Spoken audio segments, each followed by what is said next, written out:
So we will be studying division of integers, exercise 9, few sums for you, so that it could be like a little guidance for you while you solve the rest. Okay, so for division of integers, make sure you know your tables really well, because at this moment you do not know a method called prime factorization method. So make sure you know your tables well for this exercise to be solved. Okay, quick and easy. Let's go with the first sum. Now this exercise will have easy sums. You have to know your tables. So find a table in which both the numerator and the denominator goes. So I know that 16 6 are 96. So how do you solve? Make sure you write your equal to here. Get the minus 1 out. Into 96 is nothing but 16 6 are. Divide by 16. Cancel off 16 ones are 16, 16 ones are 16. If I multiply the numerator, I have 6 ones are 6, 6 into minus 1. I'll write it down again for you. Upon 1 plus minus minus upon 1, which is equal to minus 6. Okay, so basically you should know which table the numerator and denominator goes in, the common table. So 98 and 28. Okay, which is a common table. Now this might be a little difficult, but if you know your tables from 11 to 20, it shouldn't be difficult for you. And at a 7th standard level, you should know tables from 11 to 20.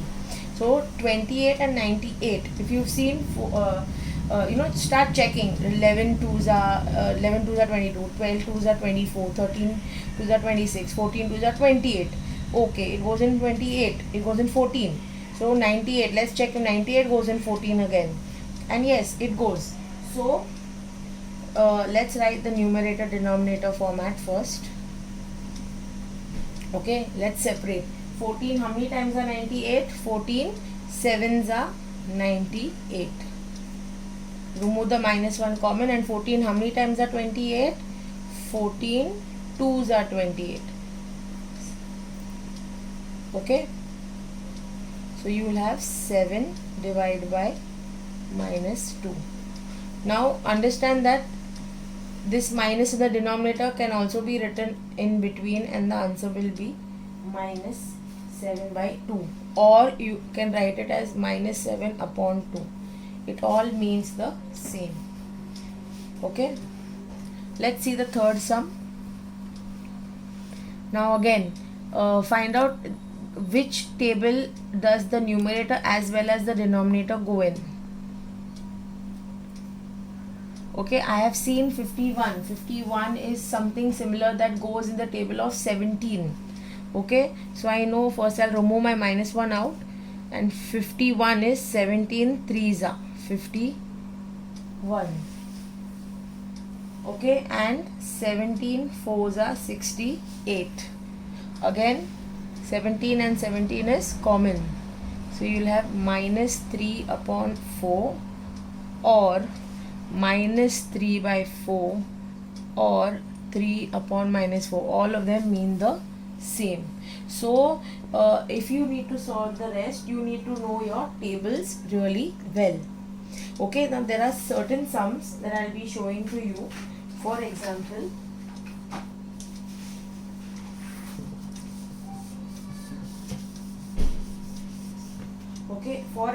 the 7th sum, that is 100 divided by 60. So again, let's write in numerator denominator pattern. Now this is easy for you. So what will you write? You will write 10 into 10 is 100, and then you write 10 6 are 60. You'll see that this gets cancelled. But let me tell you that this 10 and this 6, when you get an answer, you will leave it to this. No, this 10 and 6 can again be written as 2 5s are and 2 3s are. So 2 and 2 gets cancelled, and the answer is 5 by 3. Now remember, here at this step, if I draw a curly bracket here, you could have made it easier for you by writing it as 2 into, okay, make it easy, 2 into 5, okay, into you can say 2 5s are 10, again into 2 5s are 10 upon 60. You can write it as 12 5s are 60. Okay, make it easier. Now this 12 again can be written as 3 into 4. Okay, this 4 again can be written as 2 into 2.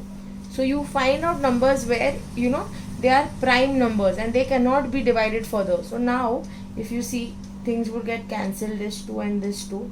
So you have do we have anything? Yes, this 2 and this 2. What do we have remaining? 5 by 3.